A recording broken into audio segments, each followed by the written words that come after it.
There are many plants I grow in my garden because I like them. It could be the foliage, the flowers, the textural feel of a particular plant, the shape, the form.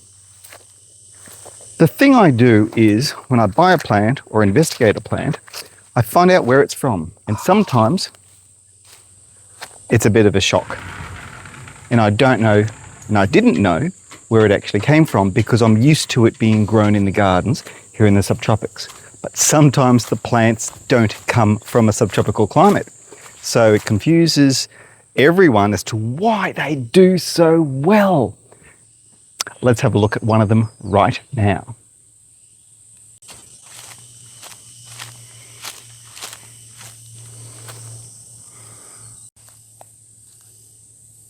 This is the daylily, grown around Australia and overseas for its vibrant flowers and its colourful shapes and forms that it produces, sometimes singles, sometimes doubles.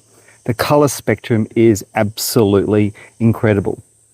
There is no fragrance from what I know of, but it is fascinating in that this plant is grown ornamentally, medicinally, and as a culinary treat.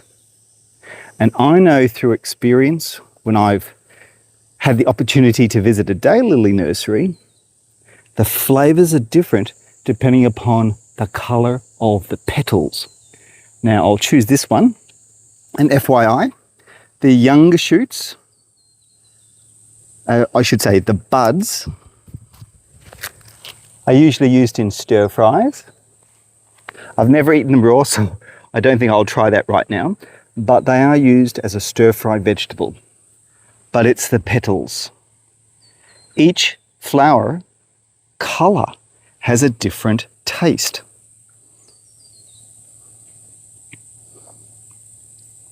And they're really, really nice. There's a subtle fragrance to eating these petals. And as I've said, walking through a daylily nursery, I was eating different colours for the different flavours. Now that said, you don't want to walk into a park, botanic gardens, or a park of the city because you don't know whether or not any have been sprayed. Now these plants are virtually pest-free. As far as I know, I've never had a pest. Wallabies, cows, I've had problems with. Probably hares would be an issue. I think grasshoppers will also be a problem, but I really, truthfully, have no other problems with daylilies. Now they come in a whole range of colours and heights, from the tall all the way down to the dwarf. New varieties, new cultivars flower more prolifically. These are great herbaceous perennials. They're easy to propagate. You lift the whole plant up, you divide it, and they also produce bulbils or little pups at the end of the flower stalks. So that's another way of propagating these particular plants. The daylilies are a wonderful group of plants to grow in your home garden. You can buy them through mail order as a rhizome. You can buy them in full flower during the season. And I do encourage everyone to give them a go. The daylilies, Hemerocallis fulva is its botanical name. Lots of cultivars, lots of varieties on the market. Give it a go, and I think you will be pleasantly surprised. And please take the opportunity to eat the flowers and use the buds in cooking. Now, I'm not a chef, but I'm sure you can find some great recipes on the internet. But in the interim, add these to your salad for colour and for extra flavour. So where are daylilies from? Well, most of the references say it's from Asia and China, colder climates, and they reference the temperate climates.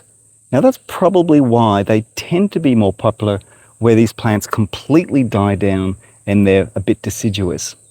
But in the subtropics where I live, they are evergreen. This foliage stays like it is all the way through winter. Now you do get down to about 3 degrees Celsius. Compared to some people, that's not very cold, but for me, it's cold enough. But these plants do incredibly well in the subtropics, and I suspect that little bit of chill in the winter does improve the flowering. So give them a go. the daylily. You'll find them at your local garden centre or online. This is Paul Plant Horticulture. Hope you've enjoyed the garden tip about daylilies, ornamental and edible. And if you have, please like the video. Thank you very much.